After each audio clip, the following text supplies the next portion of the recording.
The 4-day Tattersalls December foal sale kicked off on Wednesday with joint top lots of 65,000 guineas.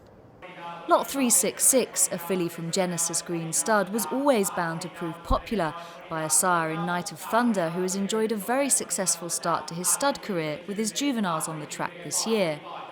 The stallion, whose stock could be expected to improve ever more next year, coupled with a pedigree featuring high-class performers Blaine and Bogart, was enough to push the successful purchaser Jamie Railton to the joint session-topping price. 65,000 all done last time at 65.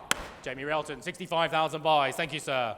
Obviously, we clearly liked her, but she's by a stallion who has done incredibly well with his first crop. It would be a huge surprise if he didn't follow it through. Maybe he won't, but it would be a surprise as he was a better horse as a 3-year-old himself. He's done well with fillies.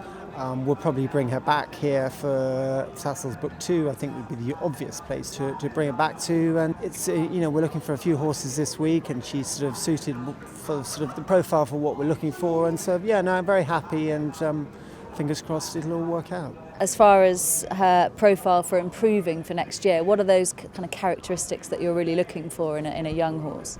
Well, all we're doing is speculating. So, it's something that no one gets right all the time. So you're imagining what they're going to look at come September, October next year. So in a given time frame, you're predicting a horse's development.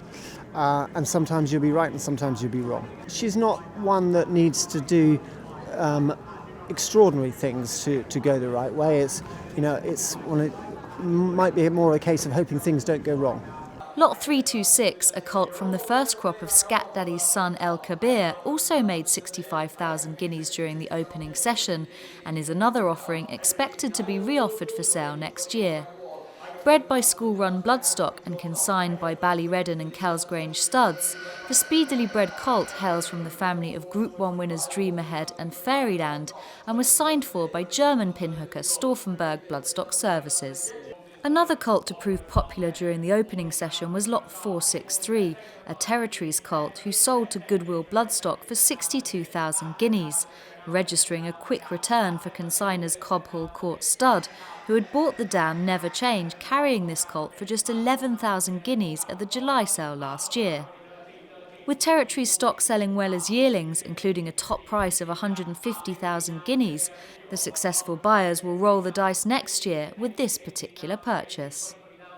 62,000 guineas was the price also invested by Hugo Merry on behalf of Old Road Stud to secure Lot 398, a Kodiak filly out of black type producing mare Payphone. The half-sister to the listed winning Newsletter, who was also placed in a Queen Mary, was consigned by Timmy and Michael Hillman's Castle Dillon Stud. Yeah, she was a lovely filly. She was very straightforward. She's a great walking filly. No, delighted with it. It all worked out very good. And obviously a family you know well. How does she compare to, say, Newsletter, who's very good out of the dam, or indeed the dam herself? Yeah, she was actually very similar, only saying it at home. Very similar to her. She was great size and attitude was fantastic. Newsletter was very similar, the two of them. So hopefully she's as good as Newsletter. And more like the dam side than the Kodiak covering? Yeah, but hopefully she's a bit like the Kodiak side too, with the speed. Sure, he's a fantastic sire, and a bit of both now would be nice.